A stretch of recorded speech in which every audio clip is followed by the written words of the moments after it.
संत कबीर साहब ने कहा,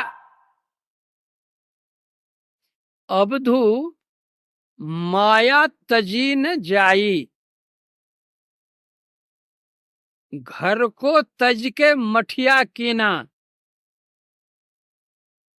नारी तज के चेरी, आ बेटा तज के चेला कीना, तो मति माया घेरी। ये संत नहीं होते। अपने घर को तो छोड़ दिया लेकिन मठिया बनाने में लग गए। अपनी पत्नी को तो छोड़ दिया लेकिन चेली को नहीं छोड़ सकते हैं। अपने बेटा को तो छोड़ दिया लेकिन चेला को नहीं छोड़ सकते। जो चेला पढ़ेगा दिन को कहो रात, रात को कहो दिन, तो कहने के लिए करने को तैयार है। ऐसे संत नहीं होते।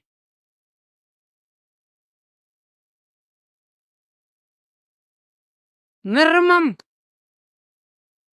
कोई ममता नहीं। एक साधु बाबा थे,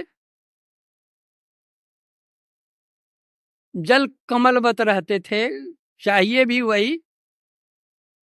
उनको एक लड़का था, विवाह के योग्य हो गया। तो जो उनके और शिष्य लोग थे उन्होंने कहा, बाबा आपका लड़का सयाना हो गया है, अब इसकी शादी कर देनी चाहिए।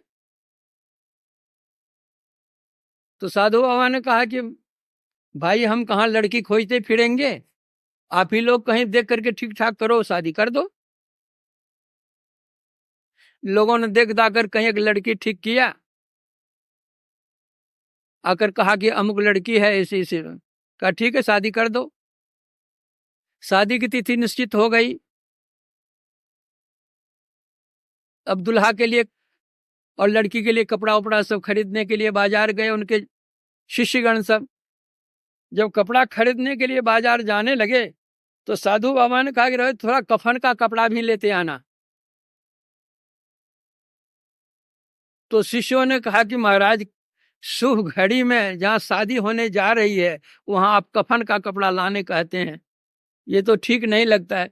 अरे भाई हम हैं, लड़का है, बहू आएगी, कभी न कभी किसी का शरीर तो छूटेगा ही, तो खोजना पड़ेगा। नहीं तो घर में रहेगा कफन का कपड़ा तुरंत लेकर चले जाए, इसमें कौन बात है। घर में रहेगी तो कोई बात है, घर में। अब साधु बाबा की आज्ञा है, गुरु महाराज की आज्ञा है, तो विवाह शादी के कपड़े के साथ साथ क्या कहते हो कफन का कपड़ा भी आ गया। सब तैयार हो गए, बारात बन ठन करके तैयार। पालकी आएगी जिस पर दुल्हा बैठ करके जाएंगे। जब पालकी करने के लिए उनके शिष्यगण जाने लगे तो कह रहे भाई पालकी के लिए तो जाते ही हो, एक ठो अर्थी भी बना करके ले आना।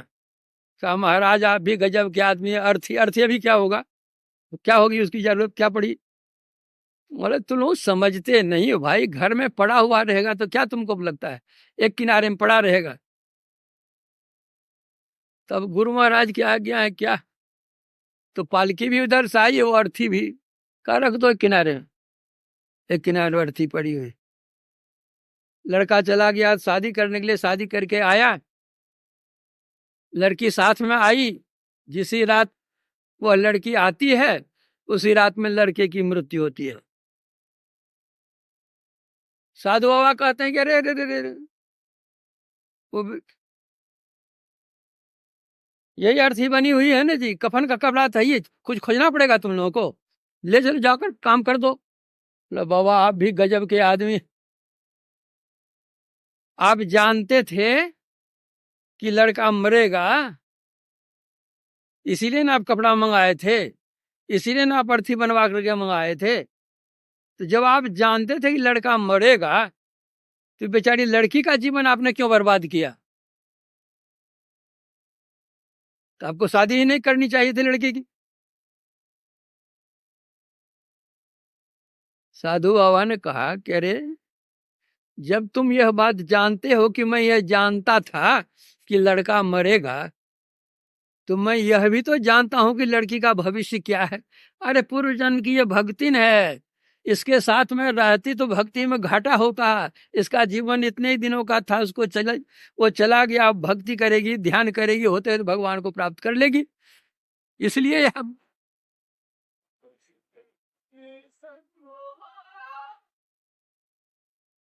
तो जो संत होते हैं, तुलसी ममता राम सो, परिवार से नहीं, राम सो ममता, और संसार से समता सब संसार, राग न रोष न दोष दुख। ऐसे जो दास होते हैं, भक्त होते हैं, संत होते हैं, दास भये भव पार, वही संसार सागर को पार करते हैं। तो ऐसे संत का जो संग होता है, यह भी बड़ा भाग्य होता है। इसीलिए भगवान राम ने कहा कि बड़े भाग पाइये सत्संगा, बिनहि प्रयास होय भव भंगा। तो जो बड़ भागी होते हैं, उनको ऐसे संतों के संग मिलते हैं, सानिध्य मिलता है। लेकिन ऐसे संतों का संग भी दुर्लभ है। सत्संगति दुर्लभ संसारा, निमिष दंड भरी एकौ बारा। तब अगर ऐसे संत मिल भी जाएं, तो हमारे पास कोई मीटर नहीं है, हमारे पास वह दृष्टि नहीं है कि हम उन संत को पहचान सकें और उनसे जो लाभ लेना चाहिए ले सकें। हमारे गुरु महाराज थे, इतने बड़े महान संत थे, इतने को उनका सानिध्य प्राप्त हुआ, कितने ने क्या उनसे लिया, हम लोग क्या ले सके उनसे। देने के लिए तो सब कुछ खोल दिए। सतगुरु सब कुछ दीन, देत कछु ना रहो, हम ही अभागिन नारी, सुख तज दुख ले। गई पिया के महल, पिया संग ना रची, हृदय कपट रहो छाए मान लज्जा भरी। गुरु महाराज का सानिध्य लाभ करके भी हम कहाँ लाभ ले सके। गंगा जी की धारा बहती है, गंगा जी किसी को नहीं कहती कि तुमको 1 किलो जल दूंगी, कि तुमको 1 क्विंटल जल दूंगी, कि तुमको इतने 1 टन जल दूंगी। जितना बड़ा पात्र हमारे पास है, गंगा जी से उतना जल हम ले आते हैं। उसी तरह गुरु कृपा तो प्रवाहित होती रह रही है, धारा बह रही है, तब भी बहती थी, अब भी बह रही है। लेकिन पात्र हमारे पास जितना बड़ा होगा उतना ही तो हम लेंगे, बेसी कहाँ से ले सकेंगे, अटेगा कहाँ से। एक दिन मैंने पूछा गुरु महाराज से, तो जो कबीर साहब की जो यह वाणी है कि सदगुरु सब कुछ दीन, देत कछु ना रहो, तो सदगुरु तो केवल एक यत्न बतला देते हैं कि इस तरह से ध्यान करो। सब कुछ दीन कैसे? तो गुरु महाराज बोले कि कोई अपने खजाने की चाबी अगर आपको दे दे, तो खजाना का सब आपको मिल गया कि बाकी रह गया? और सब मिल गया, जब चाबी दे दी तो जब चाहे ले लेंगे हम। तो उसी तरह परमात्मा को पाने की चाबी तो दे दी गई है, पर माँ है तो खजाना है, अब खोलिए और लीजिए। एक वकील साहब आए गुरु महाराज से दीक्षा लेने के लिए, तो गुरु महाराज बोले कि मेरा नाम लेकर कि उनसे दीक्षा ले लीजिए, आजकल मैं दीक्षा नहीं देता हूं, उनसे दीक्षा ले लीजिए। तो वकील साहब ही ठहले, बहस करने वाले होते हैं ना वकील। तो गुरु महाराज से वे कहते हैं कि हुजूर मेरा तो मन था आपसे ही दीक्षा लेने का, लेकिन आप कहते हैं उनसे दीक्षा लीजिए। गुरु महाराज कहते हैं कि हमारी अलमारी है, अलमारी में रुपये रखे हुए हैं और आपको रुपये की जरूरत पड़ी, आपने मुझसे कहा तो मैंने अमुक को कहा कि अलमारी से रुपया इतना निकाल कर इसको दे दीजिए, तो रुपया वो दिया कि हम दिए?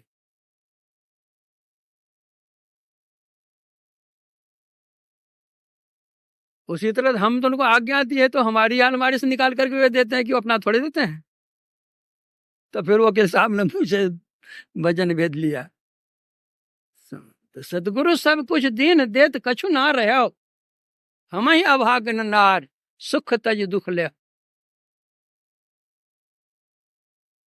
तो ऐसे संत के दर्शन होने पर भी हम लोग लाभ नहीं ले सकते। जिस समय में संत होते हैं उसमें उनकी पहचान ही नहीं हो पाती है। अगर कोई पहचान करते हैं तो कुछ उनको मिल भी जाता है। उस समय के लोग उनको गालियां देने के लिए जानते हैं, उनको अपमान करने के लिए जानते हैं, बेइज्जत करने के लिए उनको जानते हैं, जान मारने के लिए भी जानते हैं, लेकिन उसे ज्ञान देने के लिए नहीं जानते। यह तो हमारी दृष्टिहीनता है, क्षीणता है, ज्ञान की कमी। तब फिर जब ऐसे संतों की हम पहचान ही नहीं कर सकते हैं तो फिर सत का संग कहाँ? सतस्वरूप सर्वेश्वर को प्राप्त करने के कारण संत भी सतस्वरूप हैं, उनका संग सत्संग है, लेकिन ऐसे संत भी नहीं मिल रहे हैं। तब हम क्या करें? उन संतों की वाणियों का हम संग करें। वे जितने संत हुए सभी संत सत वचन ही कहे हैं, इसलिए उन संतों की वाणी का हम संग करें। उन्होंने क्या कहा है उसके अनुकूल हम अपना आचरण बनाए, हमारा जीवन कल्याणमय। जो कोई जाय मिले उन सुनर, होय पवित्र लगे हरि रंगा। दोष कलंक सबे मिट जाए, जो नीच हो जाए सो होय उतंका।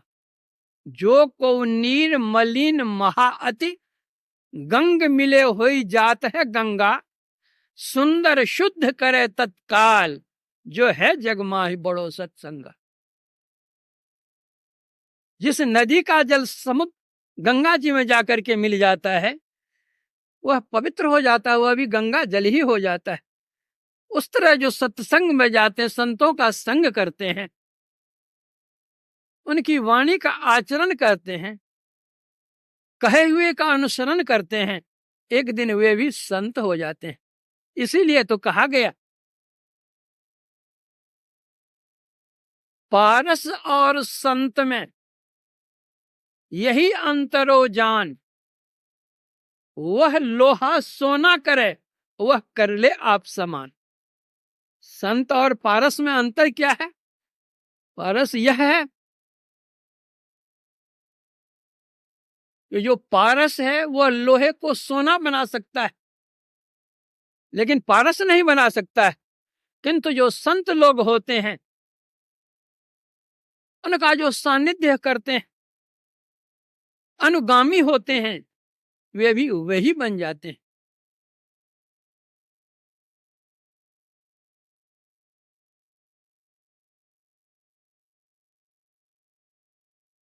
सत और संग, सत और असत, ये दोनों सापेक्ष शब्द हैं। सुसंग सत्संग है।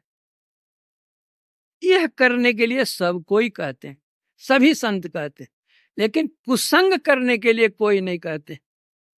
कुसंग से हानि होती है। गोसाई तुलसीदास जी महाराज कहते हैं, हानि कुसंग सुसंगति लाहू, लोक वेद विदित सब काहू। जो अच्छे लोगों का संग करते हैं, अच्छी संगति करते हैं, उनका फल अच्छा होता है, और जो बुरे लोगों का संग करते हैं, कुसंग करते हैं, उसका फल बुरा होता है। एक हंस था, वैशाख जेठ की दोपहरी में एक छायादार वृक्ष की डाल पर आकर बैठ गया। शीतल मंद समीर चल रहा था, उसमें वह आराम से बेचारा हंस बैठा हुआ था। उसी जंगल में एक शिकारी शिकार करते हुए आया और श्रांत क्लान होकर उसी पेड़ के नीचे वह लेट गया, सो गया। इतने में एक कौवा आता है और हंस के नजदीक बैठ जाता उसी डाल पर। ठीक उसी के नीचे वह शिकारी सोया हुआ था। कौवा ऊपर से बीट कर देता है शिकारी के शरीर। जब शिकारी की नींद टूटती है तो देखता है कि अपने कपड़े पर बीट, चिड़िया का कौन है भाई। ऊपर नजर करता है, देखता है कि हंस बैठा हुआ है। निशाना किया तीर का, किसी ने बीट किया मेरे शरीर पर। तीर छोड़ता है, हंस को लगता है। मरते हुए हंस कहता है कि थोड़ी देर कुसंग करने के बाद कारण तो मेरी जान जाती है, और जो जीवन में बराबर कुसंग करता रहता उसकी क्या हालत होगी।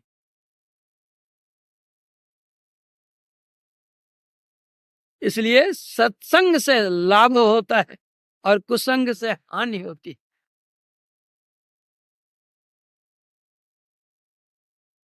भगवान परमात्मा सर्वव्यापक होने के कारण सब में हैं।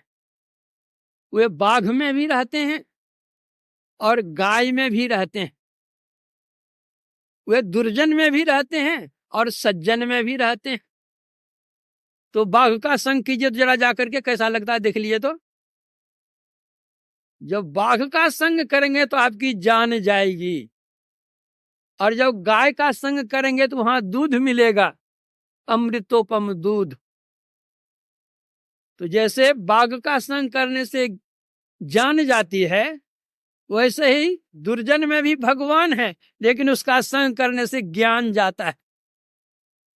तो ज्ञान चला गया, अज्ञान में है। जहां अज्ञान वहां दुख ही दुख है।